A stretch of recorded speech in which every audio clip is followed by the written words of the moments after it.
ዮሴፍን ማርያምን ንግብጽ ስደት መስከዱ ኢየሱስ ሓቂፋቶ ያትኸይድ ዘላ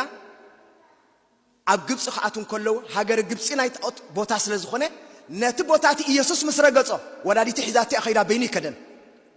እቶም ጣዖታት ናይ ግብጽ ጠፊኦም ግብጽ ሎሚ ሃገር ክርስትና ጀማሪት ማርቆስ ወንጌላዊ ዝሰበኸላን መንበሩ ዘቐመጠላን በጴጥሮስ ተላኢኹ ዝሰበኸላን ምዃና ንፈልጥ ካዊና ኻንሕና ክርስትና ተቐቢልና ስለዚህ ንሳ ዝኣተወቶ ቦታ ወዳ ሒዛቶ ዝኣተወ ቦታ ኣብ ቅድሚኡ ናይ ጣዖት ገፈል መፈል ናይ ሓጢአት ገፈል መፈል ንኸይህሉ ወዳ ፀራግ መንገዲ ኮይና ሒዛቶ ትኸይድ ኣብ ቤተልሔም ተዳኺና ኣብ ቤተልሔም ንማርያም በይና ኸነናድያ ወይ ንኢየሱስ በይና ኸነናድዮ ዮሴፍን ማርያምን ኢየሱስን ኣብ መቕደስ ተመጺና ኸኒ በይኒ ኮና ንረኽቦ ወላዲቱላ ምኽንያቱ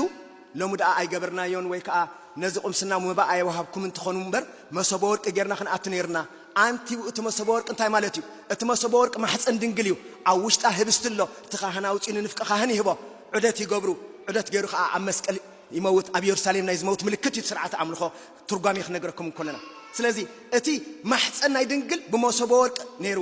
ሎሚ ከዓ ኣብ ቅዳሴ ኣዚንኩሞ ኢኹም ኣንቲ እቲ መሶበ ወርቂ እንተመና ህቡእ ዘውስቴታ መና ኣብ ውሽጣ ሒዛ ዘላ መና ህብስት እዩ ኢየሱስ ግን ህብስትን ወይንን ደምን ነፍስን መለኮትን ኮይኑ ኣብ መንጎና ዝመጽእ እዩ ከመይ ኢሳይያስ ነቢ ኣብ 59:20 እንታይ ይብል መድሓኒ ካብ ጽዮን ክወጽእ እዩ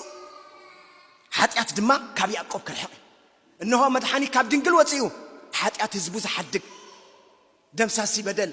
ሓዳጋ ሓጢአት መፍቀር ንስሓ ኣቦ ሓጢአተኛታት ዝኾነ ኣምላኽ ካብዛ ድንግል እዚ ኣይድውለድ ብኸም ኢና ኪዳነ ምሕረት ኪዳነ ድሕነት እንብላ ናይ ምሕረት ኪዳን ዝኣተወት ድሕነት ከመጻና ከዓ ምስ ወዳ ምስ ቅድስቲ ስላሴ ሓቢራ እትሰርሕ እያ ኣንቲ ውእቱ ተስፋሁ ለኣዳም ኣመይ ሰደድ እምገነት ኣዳም ካብ ገነት ክስጎግ እንከሎ ተስፋኡ ዝነበረት ክንዲ ዝኾነት ብክርስቶስ ኣሕዋተይን ኣሓተይን ውፅኢት ናይ ወዲ ሰብ ሓጢአት ክንዲ ዝኾነ ከዓ ሊቃውንቲ ቤተ ክርስቲያን ሃገርና በዚ ዕለት እዚ ከዚሙ ኸሎ እንታይ ይብሉ እግዚኣብሔርሰ ይገብረ ሞተ ኣላ ረሲኣን ፀውእዎ በቃለሙ ወአርካ ኣምሰልዎ እግዚአብሔር በተፈጥሮኡ ሞት ኣይፀወዐን ሞት ኣይሰርዐን ረሲአን እቶም ሓጢአን ግን ንሓጢአትን ሞት እንታይ ገይሮሞ ዓርኮም ገይሮሞ